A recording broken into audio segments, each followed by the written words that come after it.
Thank you for joining us. This is Paul Wilson. And Chris Emke. You're listening to the Diesel Performance Podcast, and we're talking about just a little bit of horsepower today, Dude, Chris. I get that 80 times a day. Well, what are your goals? Man, I just want a little more. Just a little Just more. a little bit. Just a little Why more. not? Well, it's just a little bit. Well, I want 1,000 horse. That's not a little bit, man. Well, it is if you start at 800. Most of these guys are stock. Yeah, I know. It's true. It's true. I just want to multiply a little.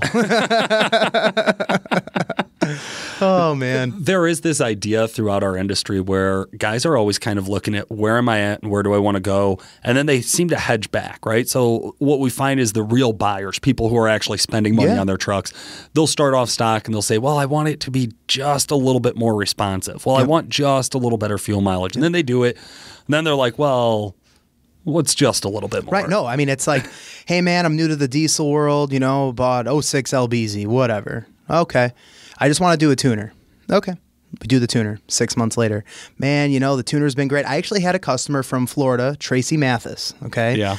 That's what happened. 2 years ago, we did tuning for him, did a couple other little things, called back last month, and he was like, man, I just want to do a little more. Like, what's next? We literally have everything on this truck. We even bumped up the tune to like what we call Stock Trans Plus, right? Yeah. And he's like, what's next? I was like, the trans. He's like, man, that's big money. I was like, I know, but that's how you grow to the next level. But that's what guys do. That's how they get baited. That's how I got baited. That's the addiction that we talk about with diesel performance. And, we can see that all the way through. I actually got a great example of this from Facebook. SFC Noah Valderrama. Love the last name, dude. I feel like he's just a badass. He's such a cool guy, dude. Yeah. He's been emailing us for the podcast and Facebooking us for the podcast. And he has the best truck possible. Well, since he's been contacting us since at least last, I want to say August. Wow. He bought his product. So he bought a Stealth 64, 100 over injectors from Industrial, a 10 mil Exergy pump. He picked all that up on Black Friday. He was still in Afghanistan. That's fucking dedication. He just got back. We do want to say congratulations. Dude, we're so glad that you're back stateside. Thank you for your service. Absolutely. So Noah sent in, he said, hey man, I just got back to my truck, which I can't imagine he's been back for more than a week. He's already out fucking with the truck, dude, right? Like this dedication, guy loves dude, it. Dedication. But he sends in a message and says hey man, I got it back, but it's a little smoky. Mm-hmm. And he wants to know, what can I do to get just a little bit more? And so I thought it was kind of an interesting time to talk about when people are looking at just a little bit more about backing up. And actually, Noah was great. He's very knowledgeable. He already addressed what I'm going to suggest to do. Mm-hmm. So you get back, your truck's together. You're like, man, it's good, but it's not quite what I was looking at. And it has this little problem here where it's smoky. I have drilled into this with Noah. It is smoky enough to where you can't see the car behind you. Oh, man. You just put a turbo on it. You just put injectors in it. My guess here is there's a boost leak.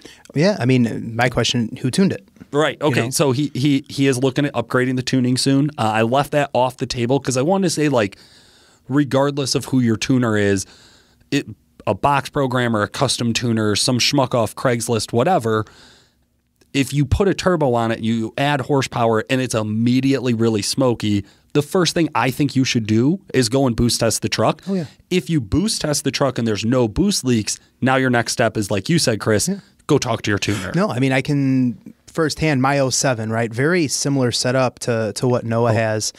When I first got the truck together, took it out on the street, and I did the tuning myself, right? Right. The truck was smoky. I'm like, what the hell is going on here? Well, I had a little bit of a boost leak, just a little boost leak. And, once we got that dialed in, I remember the day I had the boost leak, Nick Prignitz was driving behind me, and he texted me. He's like, what the fuck are you doing? And I was like, man, he's like, do I have to teach you more? Like, what is going on here? Take the company name off the truck. You're an embarrassment.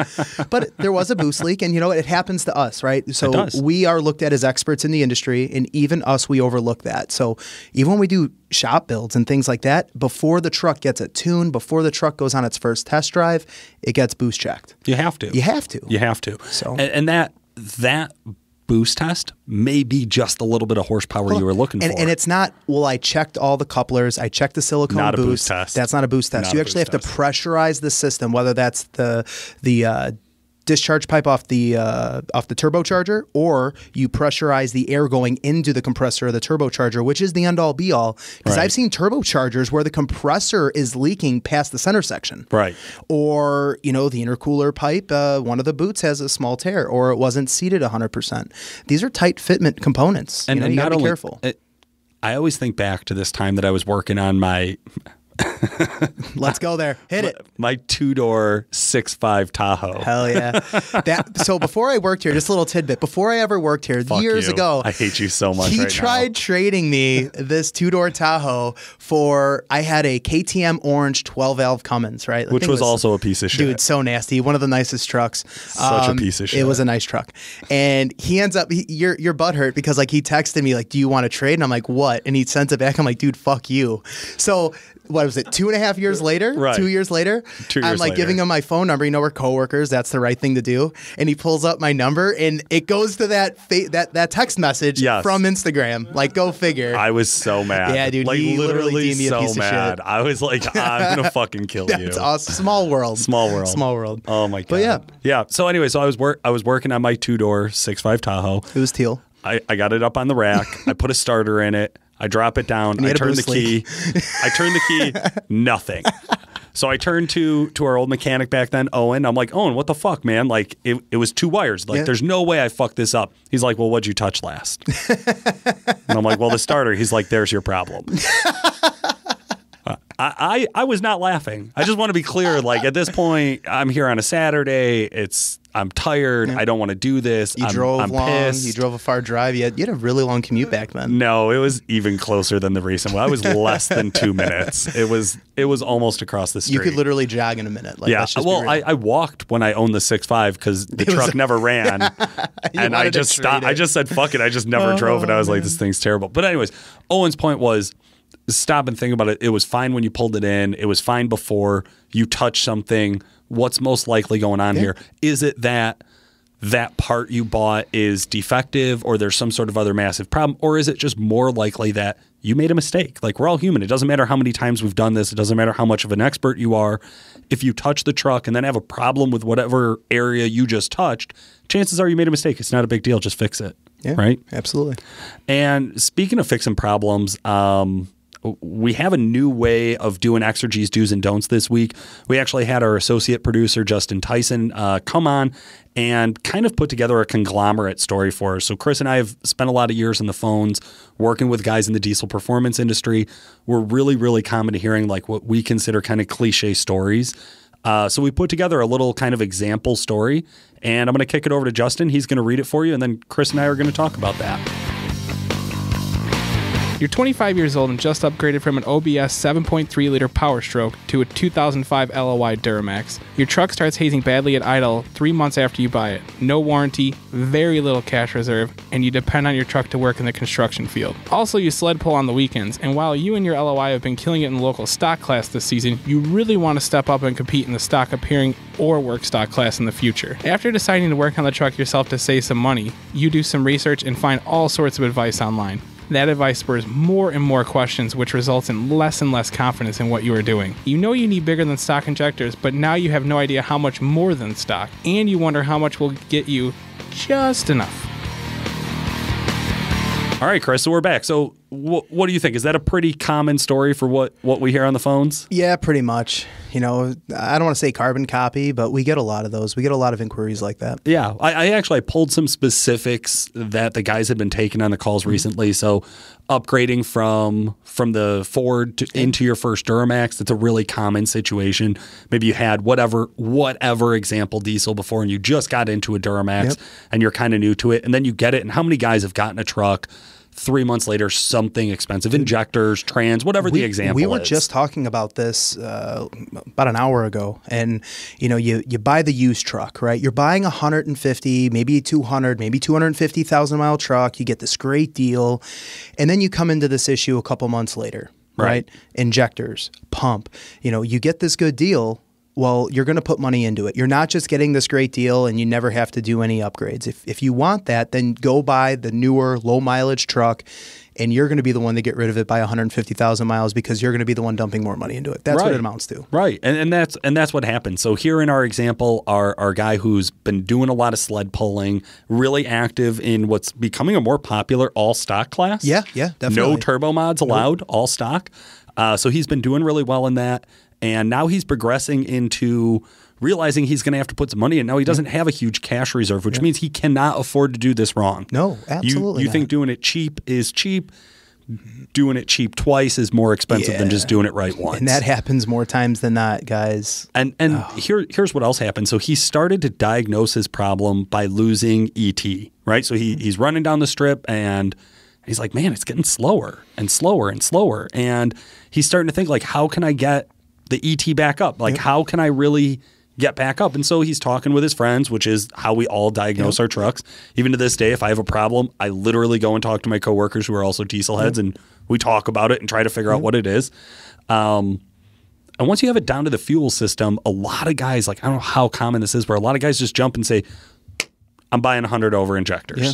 100%, 100 over, 100 horse. They don't even know. They're just 100 over injectors. I just did a tune for a guy today, flashed his truck, LOI, beautiful truck, right? And he upgraded things as it was needed.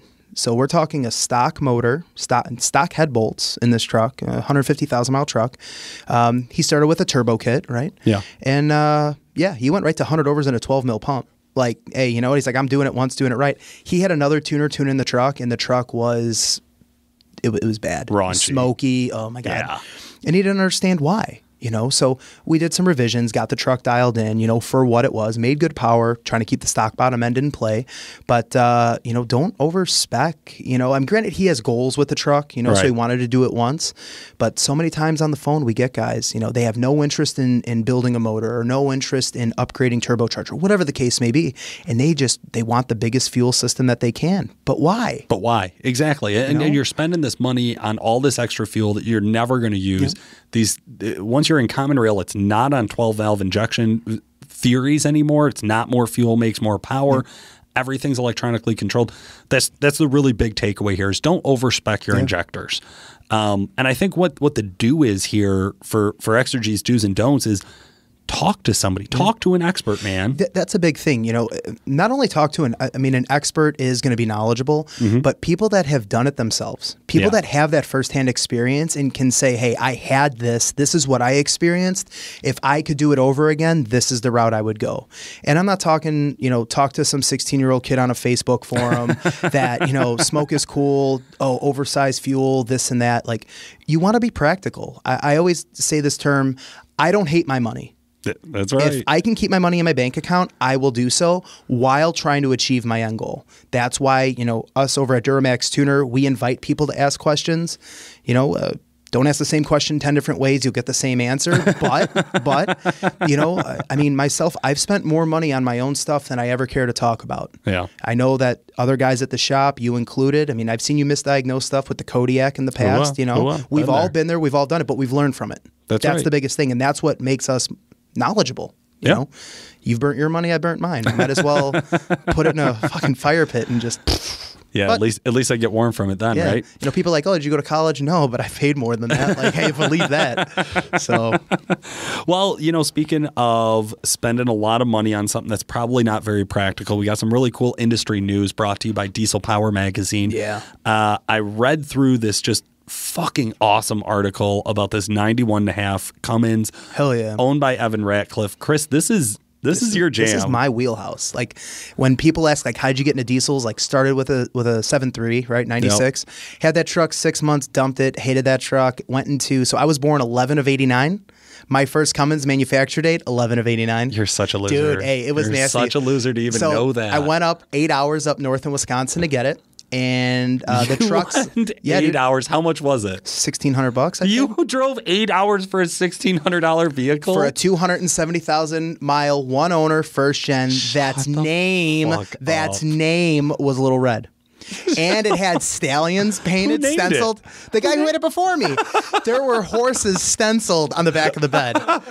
Dude, hey, a week after owning it, 5-inch stack, turned up the pump, let her rip. Douche. Dude, it was so nasty. Just straight douche. If I could have a truck like that again, I'd probably buy it. I mean, I honestly, like, I love it. Yeah. Let me just be honest with you listeners. I would fucking do that too. Yep. But you're such an idiot. Who drives fucking 8 hours for a $1,600 vehicle? I mean, I got a good deal.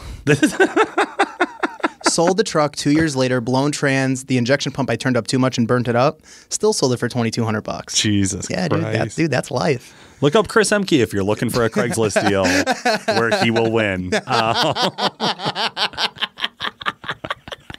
You like the honesty of that one, I see. Okay. I love Craigslist. Okay. But yeah, walk me through Evan's build. Can you tell our listeners why they should be reading this article? What does he have done to this thing? A lot. So for starters, I have show notes. I didn't know there were 2 pages. Right. So, wow. Really, really stout build. So one of the things that a lot of guys refer to in the 12-valve world is the killer dowel pin. Yeah, what the fuck is that? It's a pin that slides into the front cover, and over time, because 12 valves rattle like a motherfucker, you want the best back massager ever, drive a 12 valve. Anyways, the pin backs out of the front cover, and it will go right into the gears. And it will fucking destroy the motor. Sweet. So you tap it and put a bolt in, thread lock, all that fun stuff. So he did that, which is like 12-valve ownership 101. You do that if it didn't already eat the dowel pin. And I've seen it. I had a truck once where the dowel pin backed out and just sat in the front cover. Dude, luck. Anyways, I wish I could have that at the casino. Rather been lucky than good. Yeah, right? He had a marine camshaft. I'll be honest with you, I didn't do that firsthand myself. So you never fucked around with the marine camshaft? Because camshaft, marine injectors, a couple horsepower more. I'm probably going to be debatable to say the least. One of the cool things, since we're referencing Diesel Power Magazine, they did this really cool budget build years ago with one of the old editors or writers, and his name was Jason Sands, and he did this nasty 2-wheel drive. That's the reason I bought one. Like, all BS aside, that's a fact. And he ended up making 1,000 horsepower in a 2-wheel drive truck that got like 28 miles to the gallon. Yeah. I mean, it was nitrous and shit. I mean, it was badass, but it was nasty. Honestly, those are a lot of fun. Those trucks that are set up like when that. you do the cam, it's really common to go to 24-valve tappets. So the tappets sit on top of the cam, and that's what the push rod sits on. So the 24-valve tappet's a little bit bigger surface area. It's going to minimize like walking of the cam, things like that over time. 60-pound valve springs, which are heavy duty for any high boost application, and he had a ported cylinder head. 12-valve engines do very well with ported heads. Right. For fuel, he had a modified 12-millimeter VE pump. In the mechanical VE world, like, that is the end-all be-all for badass pumps. That's the big swinging dick pump. I mean, that pump is going to take you from a 350-horse truck to a 500-horse truck, my friend. Ooh. Yeah, dude, it's nasty. And he had 3,200 governor springs, so factory governors like 2,800. So, I mean, he's singing the R's with the 3,200. Yeah.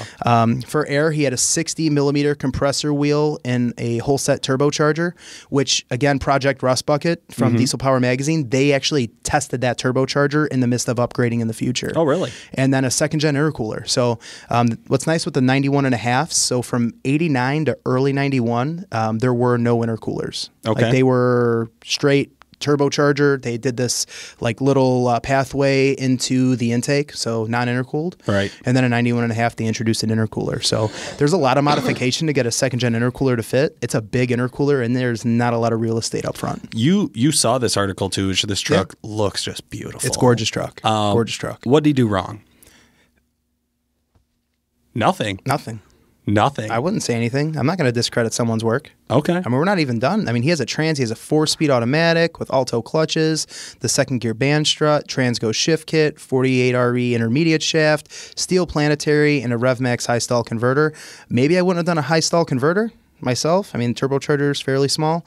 And it made a respectable 304 horsepower, but 810 foot-pounds of torque, or 809, sorry, I rounded. Yeah. We're talking a truck, 300 horse, and it literally made 2.5 times its torque output.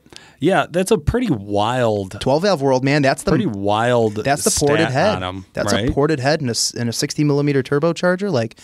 They make power. And that truck is a blast to drive. Does it make all the horsepower in the world? If you compare that to a common rail system these days, it's just not there. But by all means, hats off to him. He literally took a 100 and some odd horsepower truck factory. Yeah, I think they're 120 or some bullshit. Something like that. And literally turned it into a nice driver. And again, the truck is gorgeous to go along with that power number.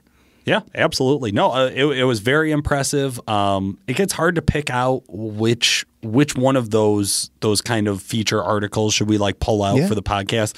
But this one, as I was thumbing through the pages, I was like, nope, nailed it. Like, and it's a really well-written article as well. If you guys haven't checked it out, jump in and check it out. Of course, Chris and I are really excited for Diesel Power Challenge coming up June 3rd through the 7th. Dude, we have a lot of traveling on our hands in the next few months. Yeah, well, May 4th, 5th, and 6th, of course, we're going to be down in Brownsburg, Indiana. Yep. And then literally Ultimate a month after, we're going to be in Colorado. Yep. And then I actually go to Kentucky at the end of the month. Oh, really? Yeah. So... nice. one of our vendors or one of our dealers, they did a dyno day every fall, and now they're like, hey, we're done doing the dyno day, the judgment day from Thoroughbred Diesel, which, it's been a staple for years. Yeah. They're doing a blackout day at a drag strip. Oh, no shit. Yeah, dude. It's going to be a ton of fun. I'm excited for that. So cool. Yeah, I do also want to give a shout out to the guys up in Alaska, Diesel Crew, who sent us an invite out to their sled pull, June 23rd and 24th. I have not told Justin or Chris about this yet. That's a first, dude. I'm down to go to Alaska. They've invited us before, and I just straight up told them no, it's too cold. Yeah, for sure. I'm sure. Even so I June. do want to give that shout out that they literally started their message with, "If you guys decide to stop being pussies." I have not decided. Called you the F out. And then, one of the other things we'll kind of dive into it, but again, thanks again to Diesel Performance, Diesel Power Magazine for everything they do. But the Diesel Insights that just launched. Oh, the 68 RFE. Can you edit that out? Okay, it's the Smarty GT Control. Smarty GT Control. So we'll cut this out and we'll go into it, okay, again? Okay. So then the Diesel Insights, a video just launched recently. The guys over at Duramax Tuner have a new feature for LML Duramaxes, and it's referred to as the Smart EGT Control. Yeah. Like, what the fuck, man? Yeah, so this is a really wild one, Chris.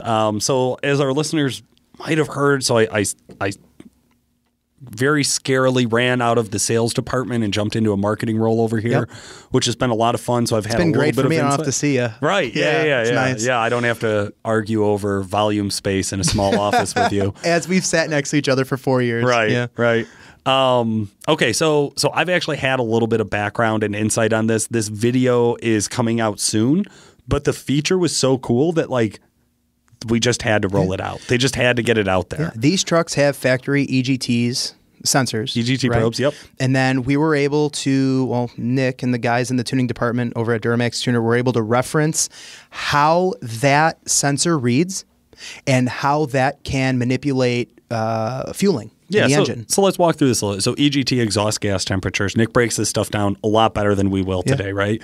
But basically what happens is in the diesel industry, we've always referenced EGT as a measurement taken on the exhaust manifold.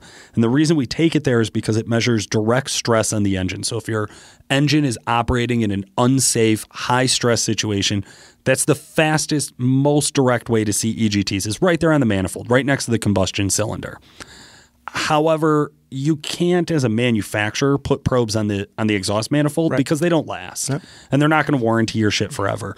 So what they do instead is they use EGT probes to actually measure emissions equipment efficiency, and they put them post-turbo. So there's one right in the downpipe on an LML, and then there's two more that are down throughout the exhaust system.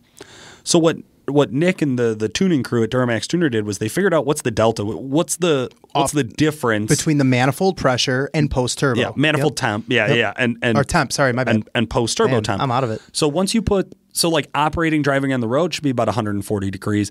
On a loaded truck, it's actually about 300 degree difference. And that's consistent across the board as temperatures rise. Yeah, absolutely, right? So there's a little flux in there. I'm sure it's like a percent, but it's pretty close.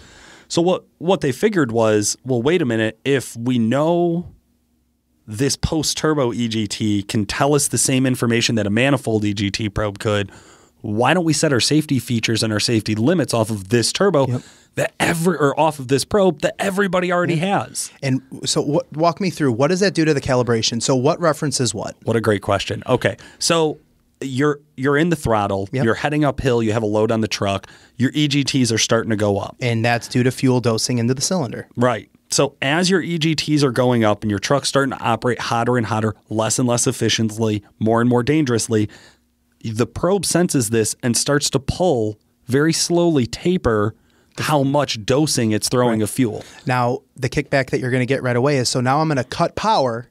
Right. So how am I going to get up that grade? And it doesn't actually work that way through and through. So what ends up happening then is, so the truck is going to pull fuel, but then we have in the cal to downshift a gear. So when you're maintaining a load, right, or maintaining a speed, your truck is at a specific gear, converter lock, non-converter lock, whatever the case may be, the truck is then going to register to downshift, bump up RPMs to allow exhaust gases to get that turbocharger into a higher motion, more boost. Exactly. So what the end result is you're able to drive up the hill without having to stare at that fucking probe and stare at that that temp and be worried about your truck. And then you're backing out of the throttle, and you're actually going to be losing more power because you're trying to manipulate the system. You're trying to manipulate it. How accurate can you be with the movement of a pedal compared to the milliseconds of measurement that we have in tuning calibration control? Now, we've had the luxury of driving the truck and experiencing it firsthand. Yeah. You're not going to notice it. I literally could not tell. I got in the truck with the VP over here, Jamie, and he had loaded up. We were running a truck to Wehrli's for some roll cage install. And I was like, dude, turn on the big tune. Let's get on it. It's a 40-foot gooseneck on his LML, and Loaded. it's a 15 LML. Yeah. And yeah, like we got a truck. I mean, we're not like 30. Somebody's going to write to me about being at 40,000 pounds. We're not at 40,000 pounds, right? But we're loaded. We got a truck on there. You feel it behind you on flat ground. That's all I'm saying. And also, like, we're not driving it on the tow tune anymore, where we would tell all of our customers to drive on and never put it on the race tune. I'll just reference, Jamie's a bad motherfucker. Everything he does is in race tune or in sport economy. True story. Like, that is what he does. He doesn't believe anything else. True story. More boost, the better. That's what he says. So we got after it, and honestly, even when we switched and I was driving, I could not tell that it was pulling. But what I could do is I could watch post turbo EGT1 on the Edge monitor, and I could see that it was working. Yep. And that was just such a peace of mind, thinking back to all those times, like when you're towing a trailer down to Kentucky and you're going through the hills. And it's a fucking nightmare, man. Dude, it sucks. It really does. And I don't tow that much. And then that's more laborsome. Now, not only do I have to drive 8 hours, but now I have to watch the fucking gauge, which I don't watch. Have them on everything I own. Tell me I watch them. Never. I don't. Never. Yeah. I've blown up motors not watching them. I still haven't learned. Watch your gauges, guys. So Smarty GT Control, we're really excited for that feature over at Duramax Tuner. That comes automatically when you buy LSP tunes, which is the switch on the fly tunes. They build 2 calibrations. They build a defuel off, defuel on. Defuel is the simple function of the trans is commanding the fuel to back off during a shift. They just simply ignore that. They run a no defuel tune. It's for like your drivers, more aggressive, people who drive like an asshole like I do. And then your no defuel tunes are really built for like guys who are towing, or more conservative, more responsible adults. We don't know any of those, but we hear that they exist. Those guys are going to automatically have the LML EGT Smart Control feature built in. Absolutely. So, cool. I'm really excited for today. When you told me who Paul does all of the setup, right? And he told me who we were interviewing today. Everyone, you've seen his truck on Facebook. It's a truck from the camp over at Industrial Injection. I'm excited to get some inside scoop of this truck. Don't even try to hype up Trevor Peterson. It's just a little bit of horsepower. It's just a little bit. It's just a flat matte metallic, gorgeous Cummins. You know what? I fucking love it. We'll let him tell the story. Deal. Trevor, how the hell are you? Good, guys. How about you? Doing great, doing great. Thank you so much for carving out some time to talk to our listeners a little bit about your truck and getting ready for your first Ultimate Call Out Challenge qualifiers experience. Yeah, we're getting ready for it. I would have to say, there's a lot of UCC qualifiers. Your truck in particular has made a ton of splash over the last few months. Anyone and everyone who has social media knows your fucking truck. Okay, it's just let's just be honest. So, talk to us a little bit. Let's go over the truck and what is it exactly? It's 2006. I had 370,000 miles on the chassis. Bought it as a stock truck. What's funny is actually a year to the day is when I got it. Oh, wow. A year ago today. Yeah, I looked it up last night. It's kind of funny, but happy anniversary! Yeah, it's triple turbo. What? Happy anniversary, man! Yeah, I guess. Yeah, but yeah, it's just a triple turbo, built motor, built trans, stripped out interiors, got a roll cage in it. Still has lease on it. So I love how you just said, "Oh, just the triple turbo, built motor, built trans." Right, as opposed to the octuple turbo setup with a super built trans. Just triple turbo. It's no big deal. Just a couple. The truck made some pretty decent power. What did the power make last, or what did you have it on the dyno? What did it make? It makes about 1680, a little over 1700 on fuel. And then with a little bit of spray, it's north of 1750. But I just put some bigger injectors in it on Tuesday, so hopefully we can creep closer to the 2,000 mark. Just 2,000 horse, on right? The dyno. Oh my God! Now, do you drive this truck ever on the street, or is it really just like you're getting it ready? Oh no. Okay. Yeah, it's no lights in it. No dash. I don't want any risk of it getting hit. Yeah. Way too much money into it, so it sits inside and trailer everywhere, and that's it. And it's a unique color, too. It's like that matte blue, right?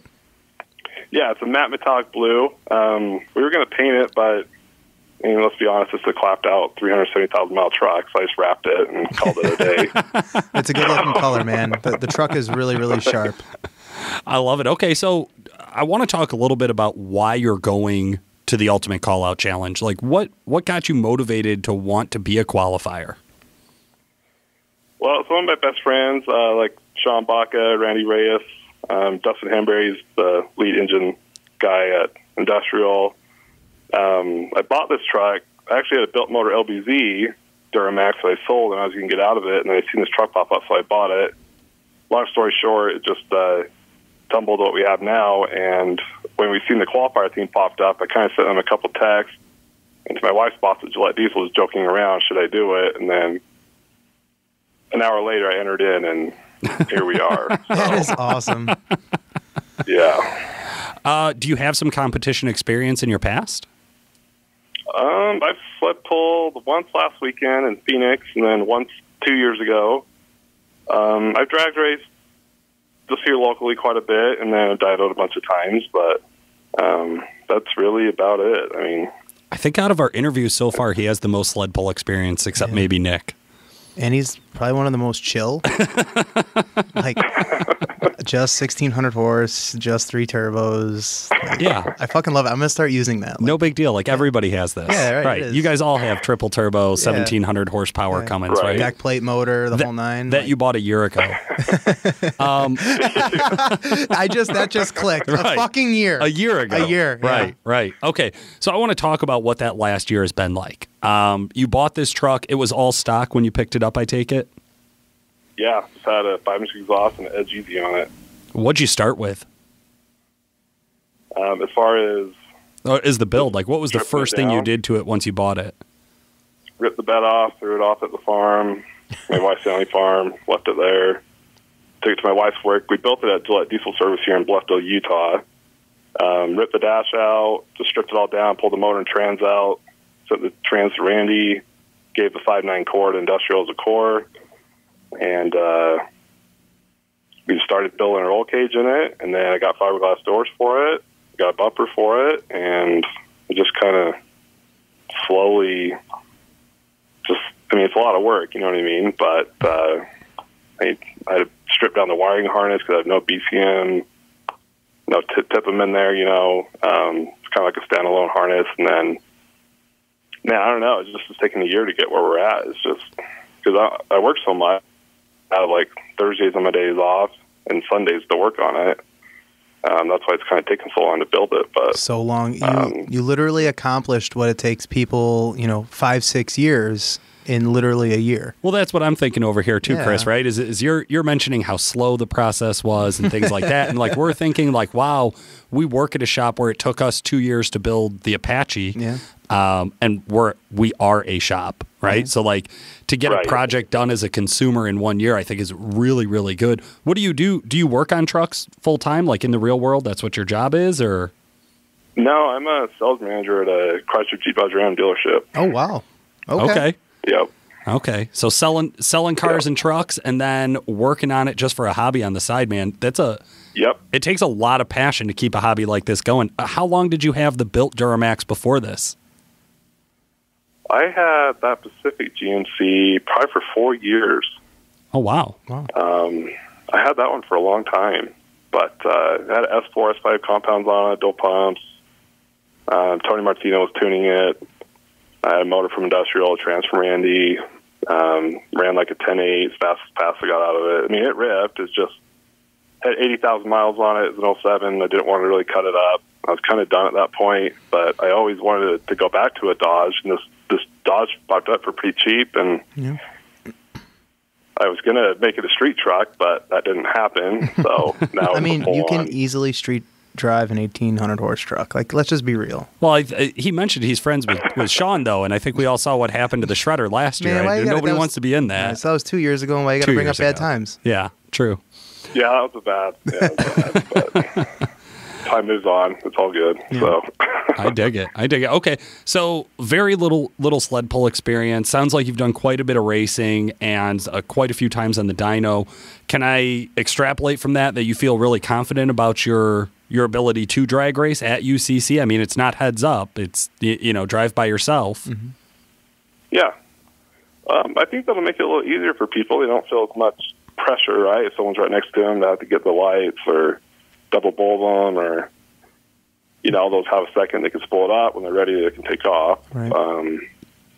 But we were kind of having a couple issues last weekend down in Phoenix with me trying to get it spooled up, but that just comes with seat time because we never taken the truck out before. So, I don't know. I think we'll get it dialed in. Jared Vollmer, he does breakout. He owns Breakout Tuning. He does a lot of race tuning, and he's going to come back down here. We're going to try and get it dialed in that way, and then I did put those bigger injectors in it, so I think it'll help, and I think it's just a little bit more seat time. We should be ready for it. But you mentioned my passion is going down the drag strip. Okay, so it's going fast. That's what you're into. I dig it. Yeah, oh yeah. When you get to the end of the track, and it's like, woof, you know what I mean? It just feels good, but yeah, it's fun. I dig it. All right, cool. You had mentioned spool-up problems and triple turbo setup. What do you have? What size turbos are on this thing? I have a GT55 on the manifold, Holy and shit. 2 S480s out in front of it. And when you're saying Phoenix, I mean, stupid question, Phoenix, Arizona? Yeah, yep. Okay. Sorry, yeah. No. Hey, you're not sorry. I'm the idiot here. So, So you, connecting dots. So you were at sea level. We assume like a pretty crisp day this time of year out in Arizona. That's a big turbo on the manifold. Yeah, that's So like ginormous. needing spool up behind it. How big of injectors did you say you just put in it on Tuesday? They're about 700% over. 700% over injectors. just 700% over. Right. Call those the mongoose because they kill the cobras. Yeah. That's the punchline for this. We told that to the That's funny. just to give credit, that's actually Danny Voss's line. He told that to the boys from Industrial Injection last year at UCC. They Wow. loved it. They went nuts for it. That's awesome. Okay, That's what funny. what kind of pump do you have pushing fuel to those 700% over garden hoses? I have 2 industrial XP pumps on it. Okay. Okay. And those are enough. Those are keeping up? Yeah, so those are the same pumps that are on Industrial's race truck right now that they come and swapped in. So, I mean, it's worked for them, so it should be plenty for what I have. Their So- injector should be about the same or a little bit bigger, I think, than what I have. So do you think you're going to run out of injector or air first when you go to max this thing out? What kind of Probably question going is to run that? out of air. Yeah. Dude, he's got From what I can. That's a lot of turbo too, man. Dude, he's got enough injector to fucking burn a village. You kidding me? I love it. All right. Okay, so we got the turbo and the air set up. We got a pretty good handle on your motor. What have you done for chassis modifications? I lowered it a couple inches. I still have a leaf out in the rear because, I mean, I wanted to back half it and all that stuff, but I want to run Super Street for NHRDA and just other classes out here. That's why I still have a leaf on it, or we would have 4-leafed it and all that. But just have some AFCO shocks on it. Just have some traction bars on it so I can pull with it. I don't have Cal tracks on it, just the the standard long traction bar on it. I went through the whole front end. It's got all the new upgraded Mopar stuff on it. I mean, it's pretty basic. I don't know. It's just a kind of a simple build, really, but it's not crazy back half or fiberglass everything. So, Well, I guess that leads me to the next question. What you didn't purposely build this truck to go to UCC Qualifier, correct? no, I did not. So the future of the truck, I mean, any project's always going to evolve. You don't build this and go, oh, I'm going to sell it. You're going to lose your ass. We all know that. I've been there. Everyone's been there that's gotten into this. Yeah. So is the future of the truck to back half it, 4-link it, that type of setup? Like what's the future hold for something like this? I know you don't have a ton of time in the truck currently, but what does that look like? I think if we make it the top 5 for this year, I mean, just saying, if we did, hopefully we do, I'll probably fiberglass front clip, and we'll probably back half it and kind of go a little crazy on it for next year. Okay. If I do make it to the main event, then I'll probably just race Pro Street from that point. But that's kind of the plan. I love the just and then just do it. Like, God, I need your mindset, man. That's awesome. No, that's great. Yeah, So this started off as like just kind of a fun build, and then it snowballed into this massive, huge kind of national recognition kind of build where, now you're over 1,700 horse. That's an elite group of people who are above that number, right? Yeah.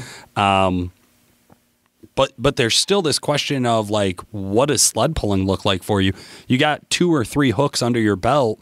What are you going to change on the setup from drag racing to sled pulling to be competitive? I put a spool in it. I got some axles in the rear. I've been thinking about putting an air locker in the front. I haven't decided on that yet. I bought some used STS, those Truxus tires, whatever you call them. Sure. I got a used set of that from Sean Baca when he used to use them. I have a hitch that just bolts right on. We were going to do a drawbar, but I passed on that. I just want something that's going to be simple since I only get one pull. And I just have sled stops, and it takes about an hour to put it all on. And I have a weight box.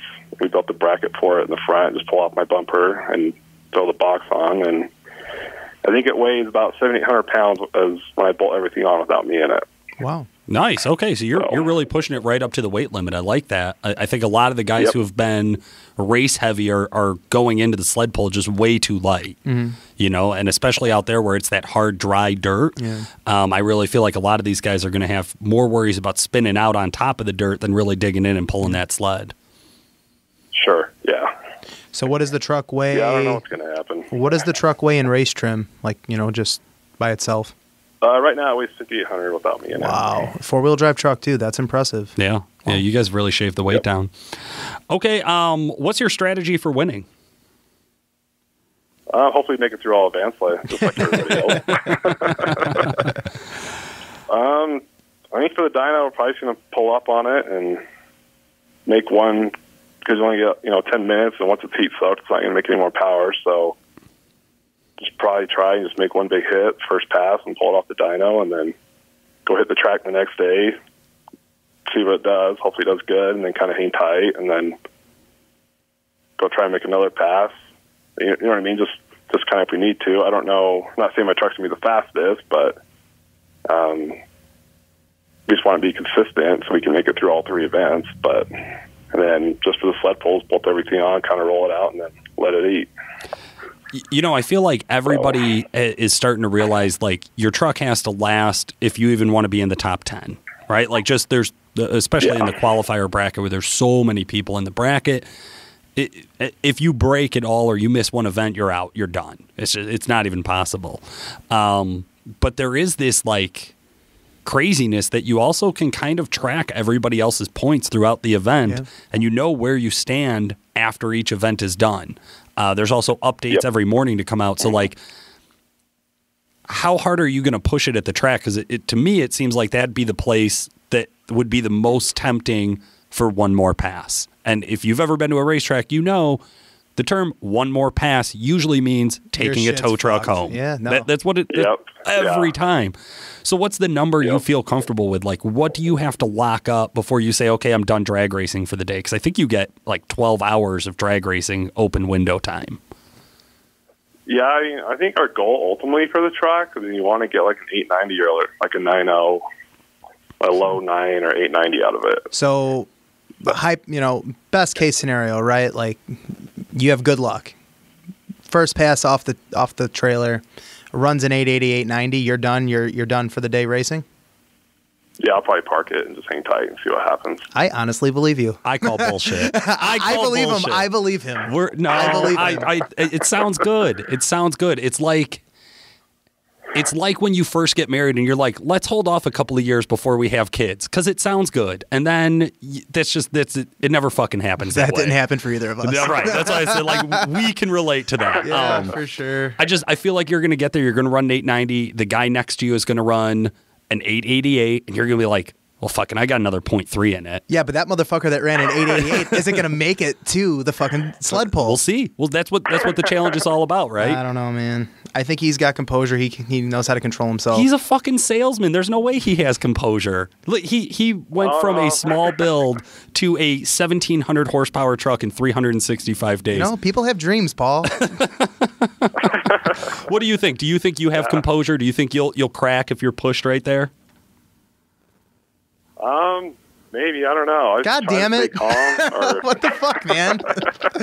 No, I try to stay pretty calm, or I walk off on myself for a minute and walk around. There you go. But yeah, usually can try and hang tight. I was pretty nervous. I'd sled pulled it at Phoenix, and I was way nervous. All my friends were trying to calm me down, so we parked the truck out in the back a little bit, away from everybody. I sat down in the truck, got in, then we were good to go. But then the driveline said no. So other than that, how'd it do in Phoenix? How'd the pull go? It was good. I just was kind of trying to pull it off and just rolling it out. I bumped the nitrous, came up, hit lock up, banged the second, and then went to hit the nitrous and floor it just to let it eat. And the truck hopped a little bit, revved up, and I heard this big, boom. I'm like, oh crap, what just happened? And the driveline went under the sled. Oh. My yoke and all that stuff broke, but no big deal. Well, you're one of the few guys who actually gets to do that shakedown test months before the actual event, because I know a lot of, especially the competitors, not necessarily the qualifiers, are going to show up with totally untested, totally unproven setups, and that's every year. So it is a huge advantage that you got to get out and have that hiccup happen in Phoenix instead of in Indy, right? Right, yeah, that's a lot of the reason I kind of went down there to Phoenix, just to see what was going to happen. I haven't driven the truck before. We were already going to work on some stuff, get a little more practice, but kind of the reason I went down there, just to see what's going to happen with the truck, kind of learn it a little bit, and then try to go out to Indy and hopefully do good with it. So are you going to modify something physically on the truck to prevent that from happening, or was this just hitting it too hard too early? I think the little U-joints, they just couldn't take it. So the driveline shop that I went to, it's Galen's driveline here in Utah, he sled pulls and stuff, so I'm going to take him. I have an extra set of drive lines for it, so I'm going to take those to him, have him put those 1480 or 14, I don't know much about driveline stuff, but he just said bring them to me. He's going to get them set up for pulling. I'll slap them in right before the pull, and then just have a backup driveline and stuff, and then we'll just send it down the track and hopefully it doesn't break. I love it. I love it. That's the best plan I've ever heard. Anybody else that's competing this year in the qualifier bracket that you're keeping an eye on? Anybody else you think is going to be real strong competition for that top 5 spot? I think there's going to be some people that are pretty quiet that are going to come up out of nowhere. There's a bunch of people in it, but I'm not too particular nervous about anyone, really. It's just nervous if it lives through all 3 events. And, as far as that, but I don't really have a certain person. I think that they're all going to be competitors against each other, but everybody drove out that far. I'd hope everybody could make it through all 3 events. Let's be honest, it's a lot of money and stuff. So yeah, no shit. I feel like I have this prediction that a larger percentage of qualifiers will have their trucks home, driving, than competitors. Yeah, I think the competitors have this thing where it's pretty much all shop or sponsored. There's a few privateers out there, Wade Minter and whatnot, but it's mostly shops that are in the competitor circle. And I feel like they're going to push it till it breaks because they can. Right. And if they lose, it's they still went to the UCC and they were able to advertise, and that's great. Whereas, I think the qualifiers are going to be this is my truck. This is my only truck. Or maybe this is my only toy truck. You know what I mean? I hope it's not their only truck. Something a lot more personal about it when you're a privateer their investment than when you're a company. So, yeah, I could agree with that. Anybody you want to give a shout out to, Trevor? Probably my wife, biggest well played supporter in all this. Yep. Mm-hmm. My friends Travis and Wyatt, they helped me build the truck, and I'll throw right by name also my sponsors real quick, but Industrial Injections, Gillette Diesel Service, Randy Transmissions, Air Dog came through. They sponsored me some pumps for my truck. Yukon Gear and Axle, Jared Volmer, Breakout Tuning, the place I work at, King Garf Automotive Group, Edge Products, and really I think that's all an AFE, I guess, as far as that. But other than that, that's my team, and I have a couple of guys going out there with me, and we'll see what happens. Well, that's awesome. Trevor, we can't wait to see you at the show. We're definitely going to pull you up in the media tower and do a podcast live while we're at the event. For today, this has been Paul Wilson and Chris Emke. Thanks for listening.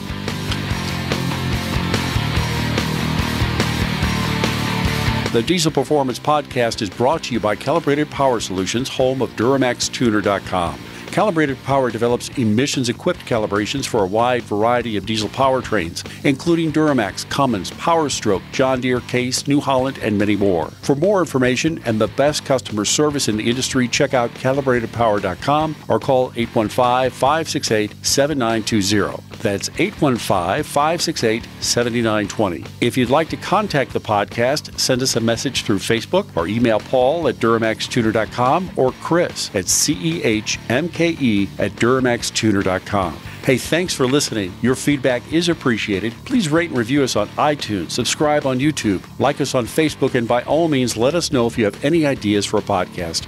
We'd love to hear from you.